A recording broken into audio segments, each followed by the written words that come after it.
Abhilashi University. Admission start for 2020 and 21.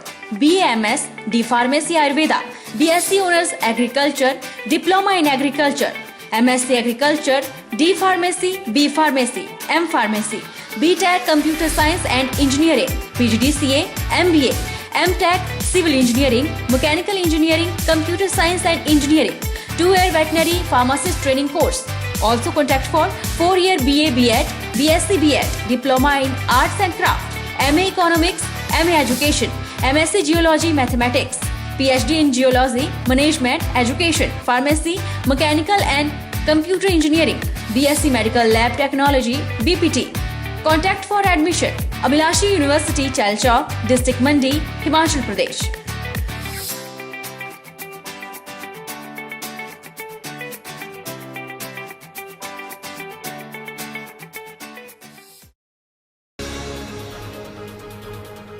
औद्योगिक क्षेत्र BBN में जहां कुछ बेलगाम उद्योग दिन रात प्रदूषण फैला रहे हैं जिन्हें न सरकार और न ही प्रशासन का डर है, वहीं औद्योगिक क्षेत्र झाड़माशरी के काठा बाल्द नदी के समीप बनी काली राखी की डंपिंग साइट नदियों में जहर घोलने का कार्य कर रही है।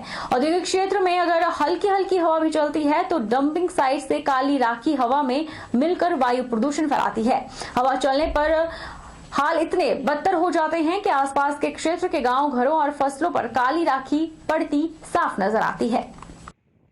डंपिंग साइट है टूल रूम बटौली कला के पास में। ये जो अभी कॉन्ट्रैक्टर वहां पे काम कर रहा है उसकी डंपिंग साइट इसी मौजूदा किसी और स्थान पे है, लेकिन ये इसी जो डंपिंग पुरानी कोई डंपिंग साइट किसी और ठेकेदार की मंजूर है, तो ये उसी पे जो है 2 ठेकेदार ऐश का जो है वो स्टैक कर रहे हैं, डंप कर रहे हैं। और जैसे ही बारिश होती है, मुझे किसी वहाँ के बंधु ने वीडियो बना के भेजी कि वो जेसीबी से उसको धक्का मार के इसको सरसा नदी में बहा रहे हैं। और सरसा नदी का पूरा पानी 20 किलोमीटर में जाके लोगों ने पैदल चल के कल देखा कि 20 किलोमीटर सरसा नदी का पानी गंदा हो गया। उस ऐश जो केमिकल वाली ऐश थी उससे लाखों मछलियाँ जो हैं वो कल सरसा नदी में मरी हैं। तो इसके लिए मैं प्रदूषण विभाग से, एनजीटी से मांग करूंगा कि इसके खिलाफ जो है सख्त एक्शन लेके इस डंपिंग साइट को तुरंत प्रभाव से बंद किया जाए। उपचार न मिलने से सलापड़ में बीबीएमबी कर्मी प्रफुल्ल कुमार महापात्रा की मौत स्वतंत्रता दिवस के दिन हो गई। उस समय अस्पताल में कोई भी डॉक्टर उपस्थित नहीं था, वही एम्बुलेंस सुविधा भी समय पर न मिल सकी।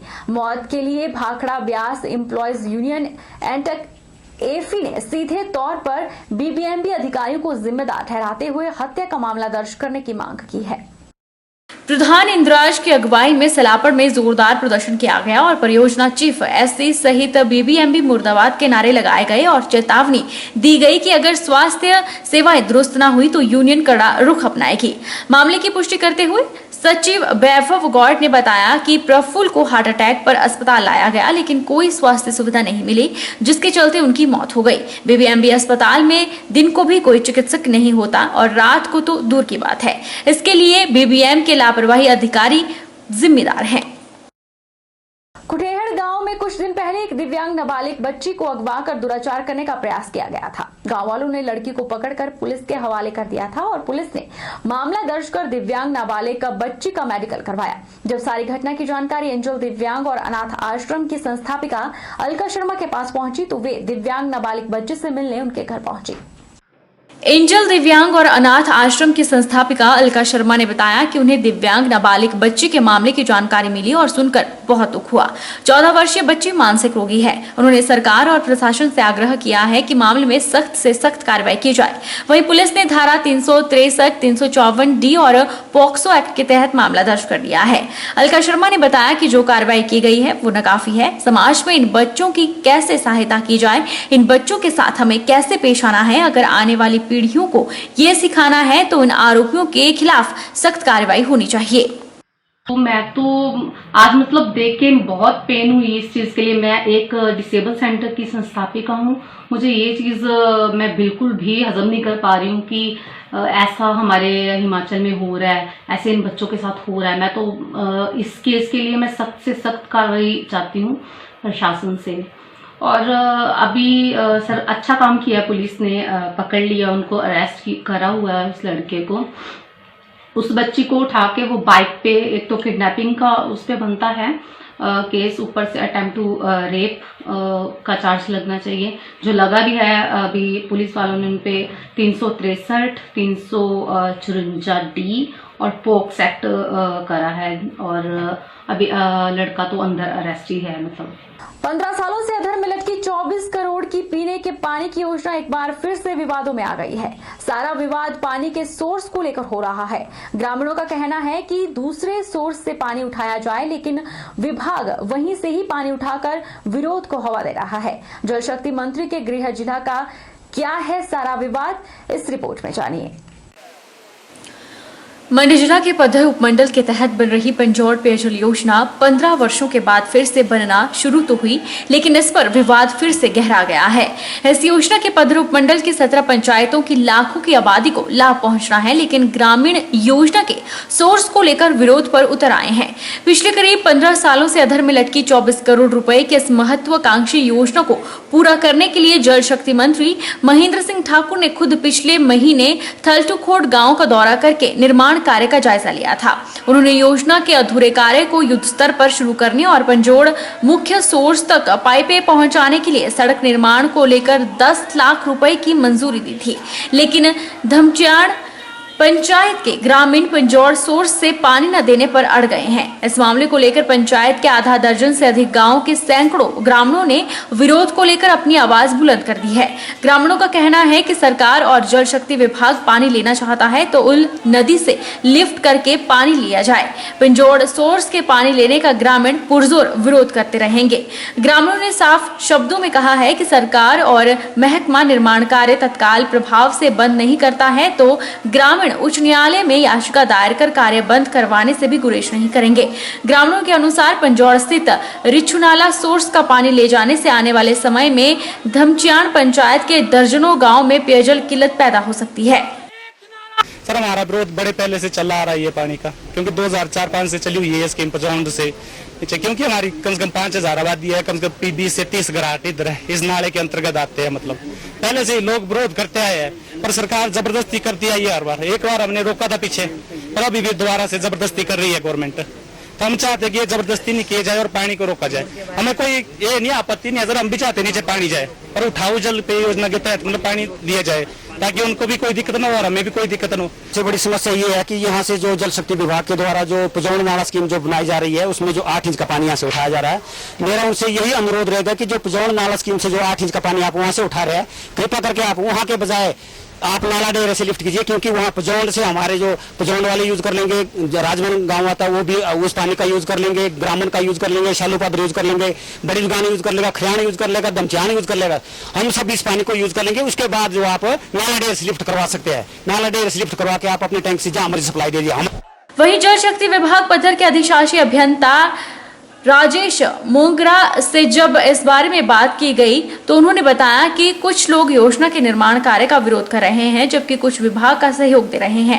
निर्माण कार्य को करवाने के लिए पुलिस का सहयोग भी लिया जा रहा है। स्पॉट पर निर्माण कार्य जारी है और फील्ड स्टाफ मौके पर हर वक्त तैनात है।